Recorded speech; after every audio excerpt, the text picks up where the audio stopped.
నలుగురు కలిసి పొరుపులు మరచి చెయ్యాలి ఉమ్మడి వ్యవసాయం. నలుగురు కలిసి పొరుపులు మరచి చెయ్యాలి ఉమ్మడి వ్యవసాయం.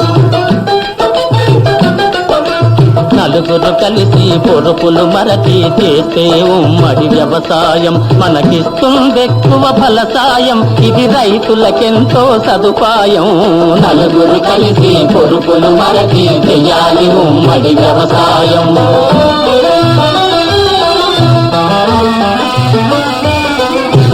ఒక సంసారం 100 ఎకరాలను పండించడమే అరుదు కదా, అది భరించలేని బరువు కదా. 10 కుటుంబములు 1000 ఎకరాలను సాగు చెయ్యడం సులువు కదా. నలుగురు కలిసి పొరుపులు మరచి చెయ్యాలి ఉమ్మడి వ్యవసాయం.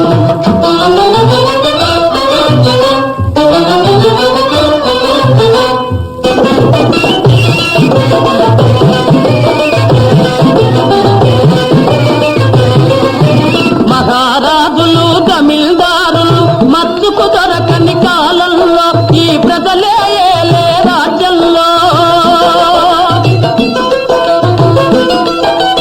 మహారాజులు తమిళదారులు మత్తుకు దొరకని కాలంలో ఈ ప్రజలే ఏలే రాజ్యంలో. ఇతరుల కష్టం దోచుకు తినడం ఇకపై సాగే పని కాదు. నలుగురు కలిసి పొరుపులు మరచి చెయ్యాలి ఉమ్మడి వ్యవసాయం.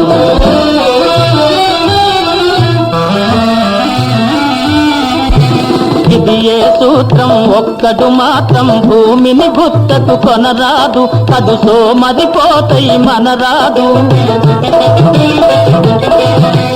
నేల నీరు గాలి వెలుగు కొందరి సొత్తని అనరాదు. అవి అందరి హక్కై అలరారు. నలుగురు కలిసి పొరుపులు మరచి చెయ్యాలి ఉమ్మడి వ్యవసాయం.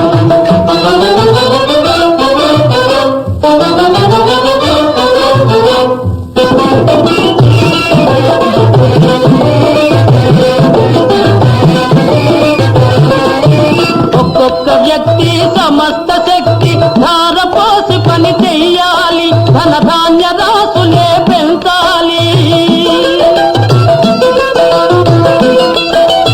ఒక్కొక్క వ్యక్తి సమస్త శక్తి ధారపోసి పని చెయ్యాలి. ధనధాన్య రాసులే పెంచాలి.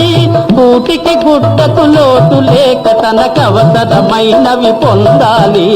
నలుగురు కలిసి పొరుపులు మరచి చేస్తే ఉమ్మడి వ్యవసాయం మనకిస్తుందెక్కువ ఫలసాయం. ఇది రైతులకెంతో సదుపాయం. నలుగురు కలిసి పొరుపులు మరచి చెయ్యాలి ఉమ్మడి వ్యవసాయం.